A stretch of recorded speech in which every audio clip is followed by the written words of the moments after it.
Assalamualaikum warahmatullahi wabarakatuh.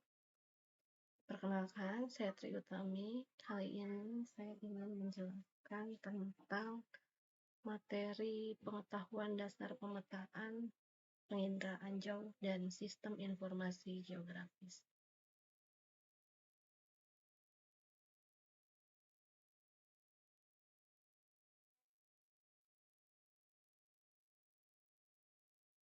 Yang pertama, tentang pengertian jenis dan fungsi peta. Secara umum ya, peta merupakan rupa permukaan bumi yang digambarkan menggunakan suatu sistem proyeksi dengan skala tertentu, sehingga dapat disajikan dalam bidang datar. Menurut Perhimpunan Kartografi Internasional, peta merupakan gambaran atau representasi unsur-unsur kenampakan abstrak yang dipilih dari permukaan bumi dalam kaitannya dengan permukaan bumi atau benda-benda angkasa.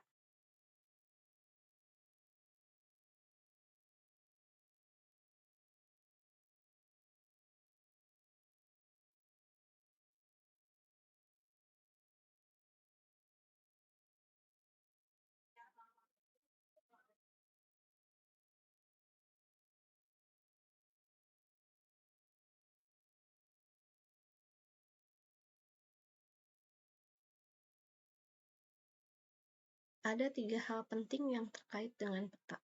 Yang pertama adalah pemilihan fenomena muka bumi yang dianggap penting sesuai dengan tema dan judul peta. Yang kedua, ada proses pemindahan bentuk muka bumi dalam bidang datar dengan menggunakan sistem proyeksi.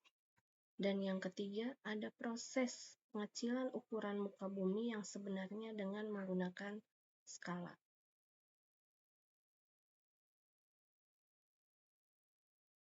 Untuk jenis-jenis peta sendiri, yang pertama ada peta umum. Peta umum itu sendiri nanti dibagi menjadi 3. Ada peta orografi, ada peta topografi, dan ada peta dunia. Untuk peta orografi, ini contohnya ya. Peta orografi ini adalah peta yang menampilkan permukaan seluruh atau sebagian permukaan bumi secara umum. Yang kedua tentang peta topografi. Peta topografi itu adalah peta menampilkan relief atau bentuk permukaan bumi, sedangkan peta dunia adalah peta umum dengan berskala sangat kecil dengan cakupan wilayah yang sangat luas. Untuk peta tematik, menggambarkan segala sesuatu di permukaan bumi secara umum. Berikut contoh peta tematik ya, ada peta pemerintah Kabupaten Banyumas ya, peta administrasi Kecamatan Sukaraja. Sedangkan berdasarkan skala peta, peta ini nanti dibagi menjadi 4. Yang pertama ada peta kadaster, yang kedua ada peta skala besar, yang ketiga peta skala sedang, yang keempat peta skala kecil. Untuk peta kadaster memiliki skala yang sangat besar yaitu 1:100 sampai 1:5000. Untuk skala besar memiliki skala antara 1:5000 sampai 1:250.000. Untuk peta skala sedang memiliki skala antara 1:250.000 sampai 1:500.000. Dan skala kecil memiliki skala antara 1:500.000 sampai 1:1.000.000. Kemudian ada fungsi peta. Peta itu sangat berfungsi berbagai macam ya. Yang pertama, dapat menunjukkan posisi atau lokasi suatu wilayah di permukaan bumi. Kemudian yang kedua, dapat memperlihatkan atau menggambarkan fenomena-fenomena dan bentuk-bentuk pada permukaan bumi. Yang ketiga, memperlihatkan ukuran, luas daerah, dan jarak di permukaan bumi. Dan yang keempat, dapat menyajikan informasi dalam konteks keruangan. Tujuan peta, yang pertama, peta dapat membantu suatu pekerjaan ya, misalnya untuk navigasi atau perencanaan. Kemudian yang kedua, analisis data spasial. Yang ketiga, untuk menyimpan informasi. Yang keempat, membantu dalam pembuatan suatu desain. Yang kelima, untuk komunikasi informasi ruang. Keterampilan dasar membaca dan membuat peta itu ada komponen atau kelengkapan yang harus digunakan dalam pembuatan peta itu sendiri. Ya, yang pertama, komponen yang harus ada itu adalah judul peta. Biasanya judul peta ini terletak di bagian atas peta. Kemudian yang kedua harus ada garis tepi ya atau border. Yang ketiga adanya orientasi atau diagram penunjuk arah, menunjukkan posisi dan arah wilayah. Yang keempat adanya skala peta atau perbandingan jarak antara dua titik sembarang atau luas wilayah di peta dan jarak sebenarnya. Kemudian yang kelima, adanya legenda atau keterangan pada peta. Komponen yang keenam, itu adanya koordinat atau garis bujur dan garis lintang. Yang ketujuh, adanya simbol peta untuk mewakili benda yang sebenarnya pada peta. Yang kedelapan, adanya lettering, semua tulisan yang bermakna yang terdapat pada peta. Yang kesembilan, adanya warna peta untuk menonjolkan perbedaan objek pada peta. Yang ke-10, adanya sumber data dan tahun pembuatan peta. Ini dapat menunjukkan sumber data yang digunakan dalam pembuatan peta tersebut. Nah, ini contoh peletakan ya, di mana judul peta biasanya diletakkan di atas ini sebelah kanan. Kemudian ada legenda, ada simbol, ada skala, ada sumber peta, ada orientasi mata angin, di sini ada warna, ada garis tepi, dan ada lettering.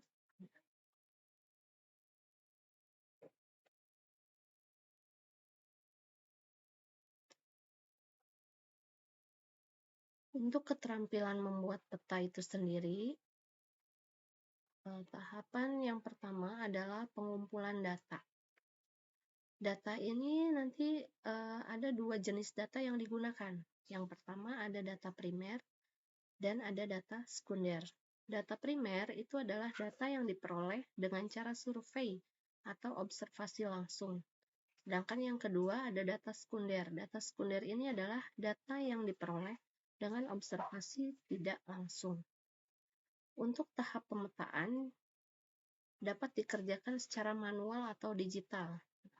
Jika dilaksanakan atau dikerjakan yang pertama secara manual, ini bisa menggunakan kertas kalkir, kemudian berbagai alat tulis, dan jangka. Nah, sedangkan jika menggunakan cara digital ini dapat menggunakan komputer dan perangkat lunak. Nah, untuk penyajian peta itu sendiri, nanti kita dapat menganalisis data yang telah terkumpul dengan komputer. Selanjutnya, hasil analisis data tersebut dapat dicocokkan dengan kondisi sebenarnya di lapangan. Kemudian barulah dibuat sebuah peta. Nah, dalam penyajiannya, peta penyajian dalam bentuk grafis ya, dilakukan input data yang telah diperoleh di lapangan sehingga pembaca mendapat informasi dalam bentuk grafik.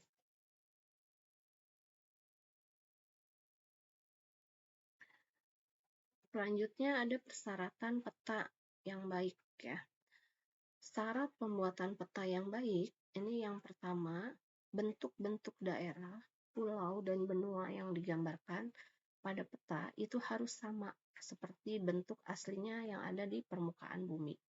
Yang kedua, daerah yang digambarkan harus sama luasnya dengan luas sesungguhnya jika dikalikan skala peta. Yang ketiga, data yang disajikan harus lengkap. Yang keempat, mudah dimengerti. Yang kelima, peta harus rapi, indah, dan menarik. Selanjutnya ada proyeksi peta. Proyeksi peta ini dibagi berdasarkan yang pertama ada berdasarkan sifat asli ya. Sifat asli yang dipertahankan. Kemudian yang kedua berdasarkan kedudukan sumbu simetris. Yang ketiga berdasarkan bidang asal proyeksi yang digunakan. Untuk yang pertama, berdasarkan sifat asli yang dipertahankan, ada beberapa proyeksi, yaitu ada proyeksi ekuivalen, proyeksi konform, dan proyeksi equidistant. Untuk peta proyeksi yang berdasarkan kedudukan sumbu simetris, yaitu ada proyeksi normal, ada proyeksi miring, dan ada proyeksi transversal. Sedangkan proyeksi peta yang berdasarkan bidang asal proyeksi yang digunakan, itu ada proyeksi zenital atau disebut juga azimutal, ada proyeksi kerucut, dan ada proyeksi silinder.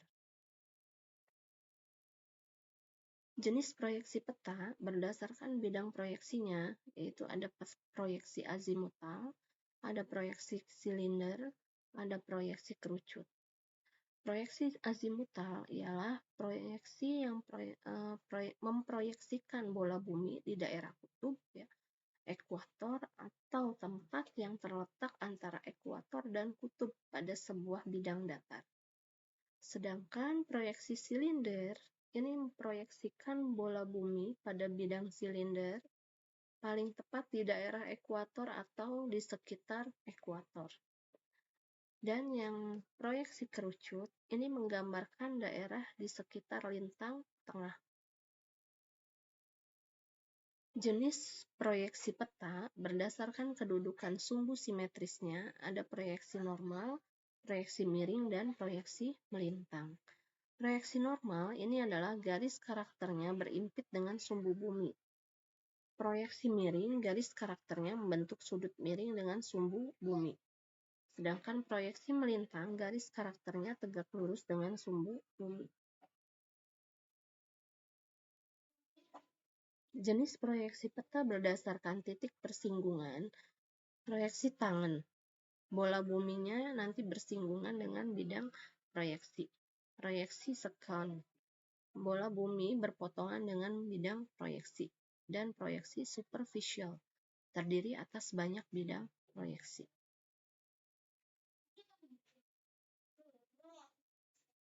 Selanjutnya materi tentang penginderaan jauh.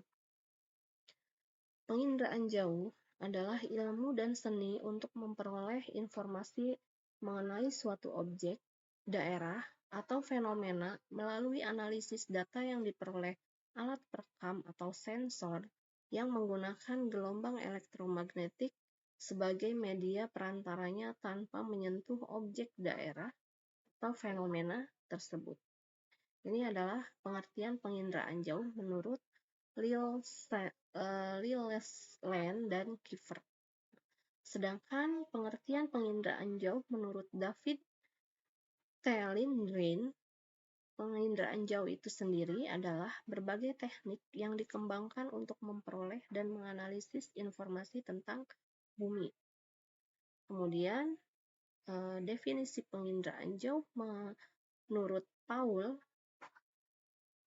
penginderaan jauh adalah penggunaan sensor radiasi elektromagnetik untuk merekam gambar lingkungan bumi yang dapat diinterpretasikan agar informasinya yang berguna dapat diperoleh. Berikut adalah komponen-komponen penginderaan jauh. Penginderaan jauh merupakan suatu sistem yang melibatkan banyak komponen ya, yang saling keterkaitan. Nah, komponen-komponen penginderaan jauh ini adalah sebagai berikut. Yang pertama ada sumber tenaga. Kemudian ada atmosfer, ada perolehan data, ada objek, ada sensor, dan ada penggunaan data. Sumber tenaga. Sumber tenaga ini yang digunakan adalah sumber tenaga alami dalam penginderaan jauh, yaitu adalah matahari. Kemudian ada atmosfer. Atmosfer ini digunakan untuk menjalankan fungsinya. Penginderaan jauh menggunakan spektrum elektromagnetik. Spektrum elektromagnetik yang diterima bumi dipengaruhi oleh atmosfer. Kemudian ada perolehan data. Nah, perolehan data ini dapat dilakukan dengan cara manual, yaitu dengan menginterpretasi foto udara atau citra satelit secara visual dan numerik atau digital. Kemudian ada objek. Setiap objek memantulkan panjang gelombang yang berbeda sehingga memiliki kenampakan yang berbeda pula pada sensor. Selanjutnya ya ada sensor. Sensor itu sendiri adalah benda yang digunakan untuk melacak, mendeteksi dan merekam objek-objek di dalam jangkauan tertentu. Selanjutnya ada penggunaan data. Penggunaan data ini merupakan faktor tingkat keberhasilan dalam penerapan sistem penginderaan jauh. Nah, dalam penginderaan jauh ini ada jenis-jenis citra. Ya. Secara umum, citra dapat dibedakan atas citra foto dan citra non-foto. Namun, citra foto dihasilkan dengan menggunakan sensor kamera. Adapun citra non-foto dihasilkan oleh sensor bukan kamera. Nah, berikut adalah contoh gambar ya. Yang pertama ada citra foto, ini berdasarkan spektrum elektromagnetiknya. Ada foto pangkromatik A ya, ini di sini contoh gambarnya, ini contoh foto ortokromatik A, ini contoh foto inframerah A, dan ini contoh foto ultraviolet.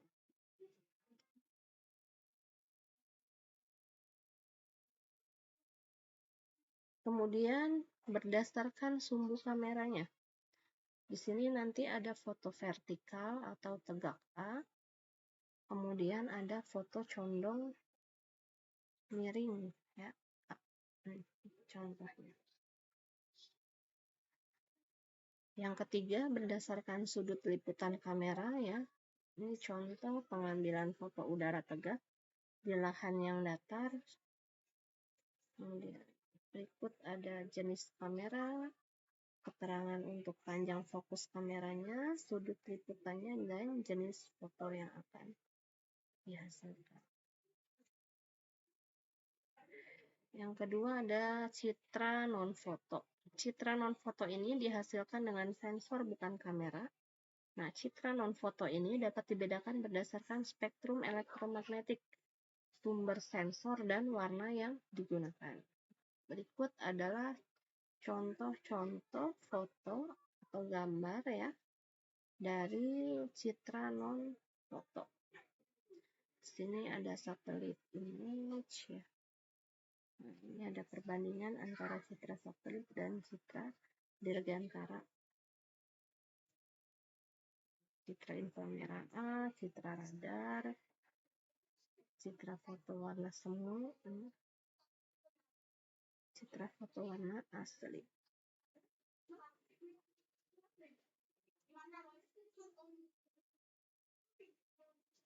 Kemudian interpretasi citra. Ya. Di sini interpretasi citra ada rona dan warna. Ya, rona dan warna. Rona atau tingkat kecerahan objek pada citra. Ya, rona ini sendiri adalah hasil dari interaksi antara objek dan spektrum gelombang. Kemudian ada tekstur ya, ada tekstur. Tekstur atau frekuensi perubahan rona pada bagian tertentu dari citra.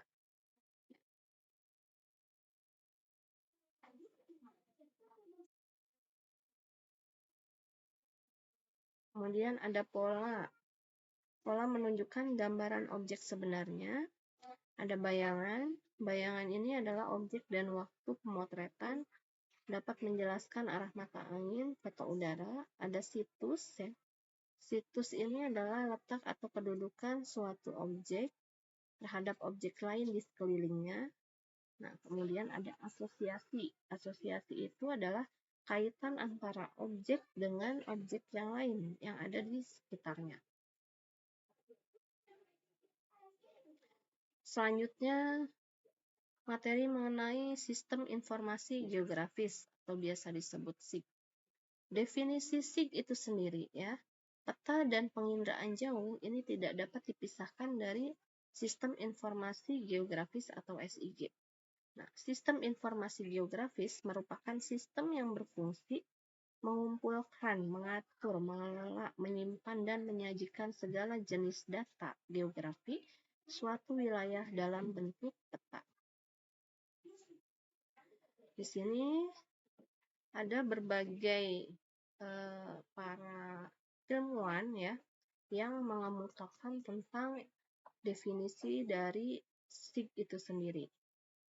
Untuk contoh ya, ini ada Peter Burroug ya.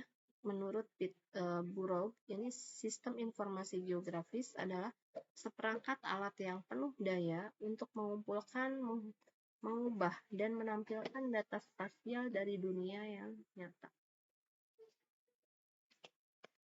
Kemudian subsistem SIG itu sendiri ya, subsistem dalam mengelola sistem informasi geografis. Ini ada data, masukkan data yang pertama, kemudian ada manipulasi data, kemudian ada penyimpanan data, dan ada pengeluaran data.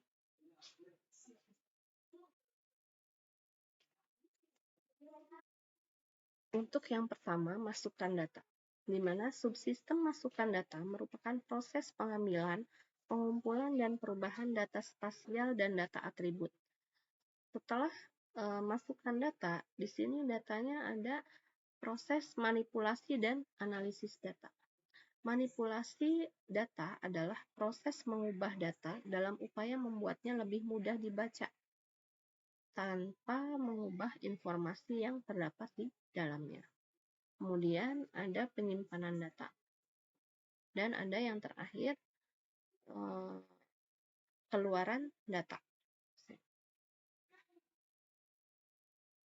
Keluaran data dalam sistem informasi geografis atau SIG merupakan penyajian data hasil analisa dalam bentuk peta, tabel, laporan, atau informasi digital lainnya.